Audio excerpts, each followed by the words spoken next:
চলে এসেছি ঠাকুর শ্রী শ্রী রামকৃষ্ণ কথামৃত থেকে পরবর্তী আলোচনা নিয়ে। আশা করি সকলে সঙ্গে থাকবেন। অনেকদিন পর আজকে আবার শুরু করছি পরবর্তী আলোচনা। ঠাকুর বলছেন, মনুষ্য প্রকৃতি সম্পর্কে ঠাকুর বলছেন, যেমন সংসারীদের মধ্যে সত্ত্ব, রজ, তম 3 গুণ আছে, তেমনি ভক্তিরও সত্ত্ব, রজ, তম 3 গুণ আছে। সংসারীর সত্ত্বগুণ কীরকম জানো?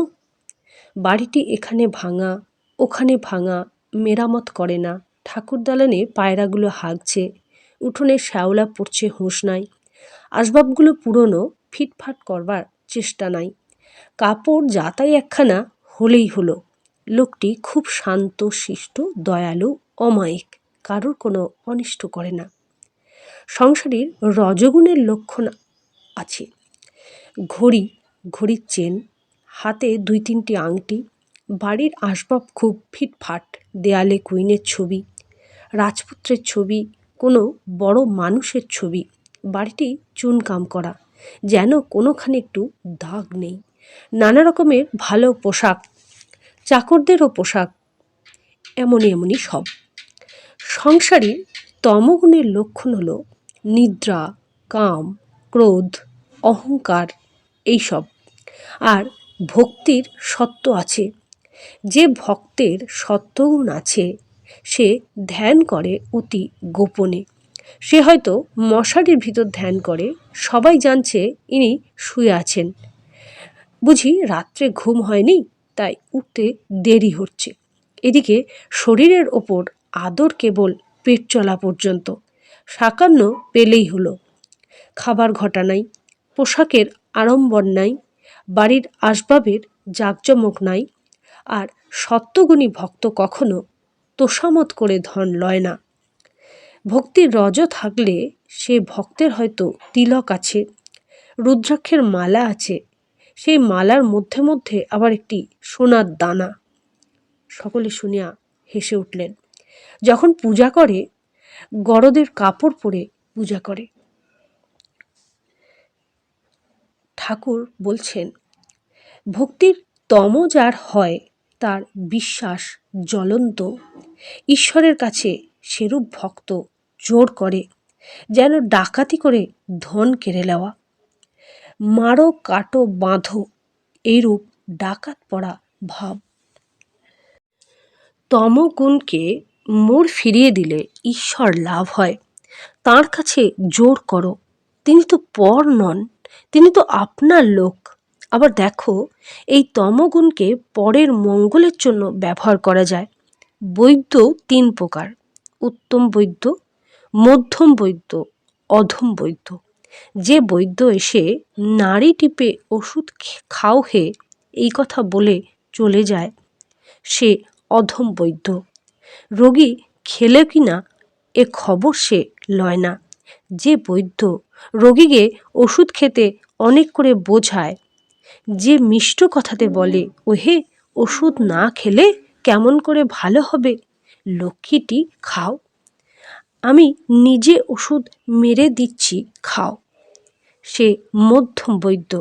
আর যে বৈদ্য রোগী কোনো মতে খেলে না দেখে বুকে হাঁটু দিয়ে জোর করে ওষুধ খাইয়ে দেয়, সে উত্তম বৈদ্য। এইটি বৈদ্যের তমগুণ। এ গুণে রোগীর মঙ্গল হয়, অপকার হয় না। বৈদ্যের মতো আচার্যও 3 প্রকার। যিনি ধর্মোপদেশ দিয়ে শিষ্যদের আর কোনো খবর লন না, সে আচার্য অধম। যিনি শিষ্যদের মঙ্গলের জন্য তাদের বারবার বোঝান যাতে তারা উপদেশগুলি ধারণা করতে পারে, অনেক অনুনয় বিনয় করেন, ভালোবাসা দেখান, তিনি মধ্যম থাকের আচার্য। আর যখন শিষ্যেরা কোনো মতে শুনছে না দেখে কোনো আচার্য জোর পর্যন্ত করেন, তারে বলি উত্তম আচার্য। ঠাকুর বলছেন, ব্রহ্মের স্বরূপ মুখে বলা যায় না। একজন ব্রাহ্ম ভক্ত জিজ্ঞাসা করলেন, ঈশ্বর সাকার না নিরাকার? ঠাকুর বলছেন তাঁর ইতি করা যায় না, তিনি নিরাকার আবার সাকারও। ভক্তের জন্য তিনি সাকার। যারা জ্ঞানী অর্থাৎ জগৎকে যাদের স্বপ্নবৎ মনে হয়েছে তাদের পক্ষে তিনি নিরাকার। ভক্ত জানে আমি একটা জিনিস, জগৎ একটা জিনিস, তাই ভক্তের ঈশ্বর ব্যক্তি হয়ে দেখা দেন। জ্ঞানী যেমন বেদান্তবাদী কেবল নীতি নীতি বিচার করে জ্ঞানীর বোধ হয় যে আমি মিথ্যা, জগৎ মিথ্যা, স্বপ্নবৎ। জ্ঞানী ব্রহ্মকে বোধ করে, তিনি যে কি মুখে বলতে পারে না। কিরকম জানো, যেন সচ্চিদানন্দ সমুদ্র, কুল কিনারা নাই। ভক্তি হিমে স্থানে স্থানে জল বরফ হয়ে যায়, বরফ আকারে জমাট বাঁধে। অর্থাৎ ভক্তের কাছে তিনি ব্যক্তভাবে কখনো কখনো সাকার রূপে ধরে থাকেন। জ্ঞান সূর্য উঠলে সে বরফ গলে যায়, তখন আর ঈশ্বরকে ব্যক্তি বলে বোধ হয় না, তাঁর রূপ ও দর্শন হয় না। কি তিনি মুখে বলা যায় না, কে বলবে? যিনি বলবেন তিনি নেই,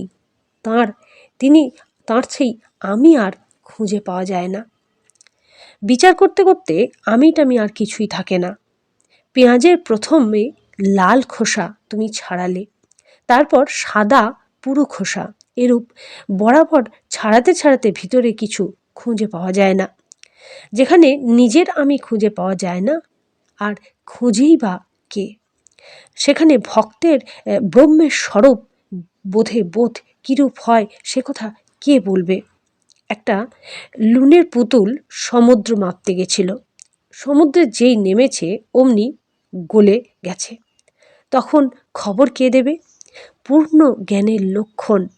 পূর্ণ জ্ঞান হলে মানুষ চুপ হয়ে যায়।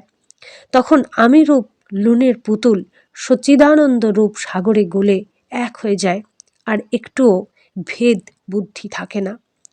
বিচার করা যতক্ষণ না শেষ হয়, লোকে ফরফর করে তর্ক করে, শেষ হলে চুপ হয়ে যায়। কলসি পূর্ণ হলে কলসির জল পুকুরের জল এক হলে আর শব্দ হয় না। যতক্ষণ না কলসি পূর্ণ হয় ততক্ষণ শব্দ।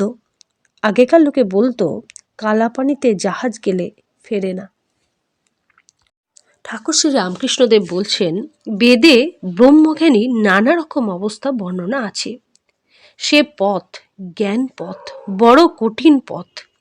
বিষয় বুদ্ধির কামিনী কাঞ্চনে আসক্তির লেশমাত্র থাকলে জ্ঞান হয় না। এ পথ কলিযুগের পক্ষে নয়।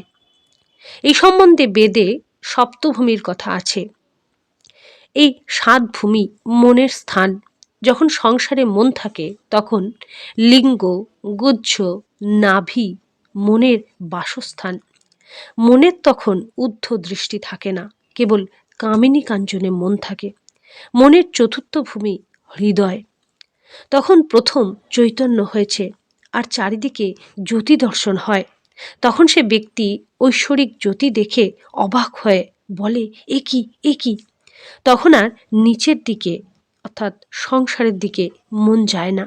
মনের পঞ্চম ভূমি কণ্ঠ। মন যার কণ্ঠে উঠেছে তার অবিদ্যা অজ্ঞান সব গিয়ে ঈশ্বরীয় কথা বই, অন্য কথা শুনতে বা বলতে তার ভালো লাগে না। যদি কেউ অন্য কথা বলে সেখান থেকে উঠে চলে যায়। মনের ষষ্ঠ ভূমি কপাল। মন সেখানে গলে অহর্নিশি ঈশ্বরীয় রূপ দর্শন হয়। তখনও একটু আমি থাকে। সে ব্যক্তি সেই নিরুপম রূপ দর্শন করে উন্মত্ত হয়, সেই রূপকে স্পর্শ করে আলিঙ্গন করতে যায়, কিন্তু পারে না। যেমন লণ্ঠনের ভিতর আলো আছে মনে হয়, এই আলো ছুলুম, কিন্তু কাঁচ ব্যবধান আছে বলে ছুঁতে পারা যায় না। শিরোদেশ সপ্তম ভূমি। সেখানে মন গেলে সমাধি হয় ও ব্রহ্মের প্রত্যক্ষ দর্শন হয়, কিন্তু সে অবস্থায় শরীর অধিক দিন থাকে না। সর্বদা বেহুশ, কিছু খেতে পারে না, মুখে দুধ দিলে গড়িয়ে যায়। এই ভূমিতে 21 দিনে মৃত্যু। এই ব্রহ্মজ্ঞানীর অবস্থা। তোমাদের ভক্তিপথ খুব ভালো আর সহজ। আমায় একজন বলেছিল, মহাশয় আমাকে সমাধিটা শিখিয়ে দিতে পারেন? শুনে সকলে হেসে ওঠে। সমাধি হলে সব কর্ম ত্যাগ হয়ে যায়। পূজা জপাতি কর্ম, বিষয় কর্ম সব ত্যাগ হয়। প্রথমে কর্মের বড় হইচই থাকে, যত ঈশ্বরের দিকে এগোবে ততই কর্মের আড়ম্বর কমে যায়। এমনকি তাঁর নাম গুণগান পর্যন্ত বন্ধ হয়ে যায়। যতক্ষণ তুমি সভায় আসনি তোমার নাম গুণ কথা অনেক হয়েছে, শিবনাথকে ঠাকুর বলছেন। যেই তুমি এসে পড়েছ অমনি সে কথা সব বন্ধ হয়ে গেল। তখন তোমার দর্শনেতেই আনন্দ। তখন লোকে বলে, এই যে শিবনাথবাবু এসেছেন, তোমার বিষয়ে অন্য সব কথা বন্ধ হয়ে যায়। আমার এই অবস্থার পর গঙ্গাজলে তর্পণ করতে গিয়ে দেখি যে হাতের আঙুলের ভিতর দিয়ে জল গলে পড়ে যাচ্ছে। তখন হলধারীকে কাঁদতে কাঁদতে জিজ্ঞাসা করলাম, দাদা এ কি হলো? হলধারী বললে, একে গলিত হস্ত বলে। ঈশ্বর দর্শনের পর তর্পণাদি কর্ম থাকে না। সংকীর্তনে প্রথমে বলে, নিতাই আমার মাতা হাতি, নিতাই আমার মাতা হাতি। ভাব গাঢ় হলে শুধু বলে হাতি হাতি, তারপর কেবল হাতি এই কথাটি মুখে থাকে। শেষে হা বলতে বলতে ভাব সমাধি হয়। তখন সে ব্যক্তি এতক্ষণ কীর্তন করছিল চুপ হয়ে যায়। যেমন ব্রাহ্মণ ভোজন, প্রথমে খুব হইচই, যখন সকলে পাতা সম্মুখে করে বসলো তখন অনেক হইচই কমে গেল, কেবল লুচিয়ান লুচিয়ান শব্দ হতে থাকে। তারপর যখন লুচি তরকারি খেতে আরম্ভ করে তখন 12 আনা শব্দ কমে গেছে। যখন দই এলো তখন সুপ সুপ শব্দ নাই বললেই হয়। আবার খাবার পর নিদ্রা, তখন সব চুপ। তাই বলছি, প্রথম প্রথম কর্মের খুব হইচই থাকে। ঈশ্বরের পথে যত এগোবে ততই কর্ম কমে যাবে। শেষে কর্ম ত্যাগ আর সমাধি। গৃহস্থের বউ অন্তঃসত্ত্বা হলে শাশুড়ি কর্ম কমিয়ে দেয়। 10 মাসে কর্ম প্রায় করতে হয় না। ছেলে হলে একবারে কর্মত্যাগ। মা ছেলেটি নিয়ে কেবল নাড়াচাড়া করে। ঘরকন্যার কাজ শাশুড়ি, ননদ, যা এরাই করে থাকে। সমাধিস্থ হবার পর প্রায় শরীর থাকে না। কারো কারো লোকশিক্ষার জন্য শরীর থাকে, যেমন নারদাদির আর চৈতন্যদেবের মতো অবতারদের। কূপ খোঁড়া হয়ে গেলে কেউ কেউ ছুরি কোদাল বিদায় করে দেয়, কেউ কেউ রেখে দেয়, ভাবে যদি পাড়ার কারুর দরকার হয়। এরূপ মহাপুরুষ জীবের দুঃখে কাতর। এরা স্বার্থপর নয় যে আপনাদের জ্ঞান হলেই হলো। স্বার্থফল লোকের কথা তো জানো। এখানে মদ বললে মদবে না, পাছে তোমার উপকার হয়। শুনে সকলে হেসে ওঠে। 1 পয়সার সন্দেশ দোকান থেকে আনতে বললে চুষে চুষে এনে দেয়, কিন্তু শক্তি বিশেষ, সামান্য আধার লোকশিক্ষা দিতে ভয় করে। হাবাতে কাঠ নিজে একরকম করে ভেসে যায়, কিন্তু একটা পাখি এসে বসলে ডুবে যায়। কিন্তু নারদাদি বাহাদুরি কাঠ, এ কাঠ নিজেও ভেসে যায়, আবার উপরে কত মানুষ, গরু, হাতি পর্যন্ত নিয়ে যেতে পারে। ঠাকুর শ্রী রামকৃষ্ণদেব শিবনাথের উদ্দেশ্যে বলছেন, হ্যাঁ গো, ঠাকুর কথাটা বলছেন কারণ দক্ষিণেশ্বরে রাধাকান্তের ঘরে গয়না চুরি হয়েছিল 1869 খ্রিস্টাব্দ। ঠাকুর বলছেন, হ্যাঁ গো, তোমরা ঈশ্বরের ঐশ্বর্য অত বর্ণনা করো কেন? আমি কেশব সেনকে ওই কথা বলেছিলাম।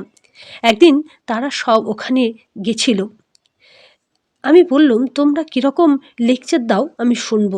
তা গঙ্গার ঘাটের চাঁদনিতে সভা হলো, আর কেশব বলতে লাগলো। বেশ বললে, আমার ভাব হয়ে গিয়েছিল। পরে কেশবকে আমি বললুম, তুমি এগুলো এত বলো কেন? হে ঈশ্বর, তুমি কি সুন্দর ফুল করিয়াছ, তুমি আকাশ করিয়াছ, তুমি তারা করিয়াছ, তুমি সমুদ্র করিয়াছ। এইসব যারা নিজে ঐশ্বর্য ভালোবাসে তারা ঈশ্বরের ঐশ্বর্য বর্ণনা করতে ভালোবাসে। যখন রাধাকান্তের গয়না চুরি গেল, সেজবাবু অর্থাৎ রাসমণির জামাই রাধাকান্তের মন্দিরে গিয়ে ঠাকুরকে বলতে লাগলো, ছি ঠাকুর, তুমি তোমার গয়না রক্ষা করতে পারলে না। আমি সেজবাবুকে বললাম, ও তোমার কি বুদ্ধি? স্বয়ং লক্ষ্মী যাঁর দাসী পদসেবা করেন, তাঁর কি ঐশ্বর্যের অভাব? এ গয়না তোমার পক্ষে ভারী একটা জিনিস, কিন্তু ঈশ্বরের পক্ষে কতগুলো মাটির ঢেলা। ছি, অমন হীন বুদ্ধির কথা বলতে নেই। কি ঐশ্বর্য তুমি তাকে দিতে পারো? তাই বলি, যাকে নিয়ে আনন্দ হয় তাকেই লোকে চায়। তার বাড়ি কোথায়, কখানা বাড়ি, কটা বাগান, কত ধনজন, দাসদাসী, এ খবরে কাজ কি? নরেন্দ্রকে যখন দেখি তখন আমি সব ভুলে যাই। তার কোথা বাড়ি, তার বাবা কি করে, কটি ভাই, এসব কথা একদিন ভুলেও জিজ্ঞাসা করিনি। ঈশ্বরের মাধুর্য রসে ডুবে যাও। তার অনন্ত সৃষ্টি, অনন্ত ঐশ্বর্য, অত খবরে আমাদের কাজ কি? তবে দর্শনের পর ভক্তের স্বাদ হয় তাঁর লীলা কি দেখি। রামচন্দ্র রাবণবধের পর রাক্ষসপুরী প্রবেশ করলেন। বুড়ি নিকষা দৌড়ে পালাতে লাগলো। লক্ষ্মণ বললেন, রাম, এ কি বলুন দেখি, এই নিকষা এত বুড়ি, কত পুত্র শোক পেয়েছে, তার এত প্রাণের ভয়, পালাচ্ছে। রামচন্দ্র নিকষাকে অভয় দান করে সম্মুখে আনিয়ে জিজ্ঞাসা করাতে নিকষা বললে, রাম, এতদিন বেঁচে আছি বলে তোমার এত লীলা দেখলাম, তাই আরও বাঁচিবার স্বাদ আছে। তোমার আরও কত লীলা দেখব।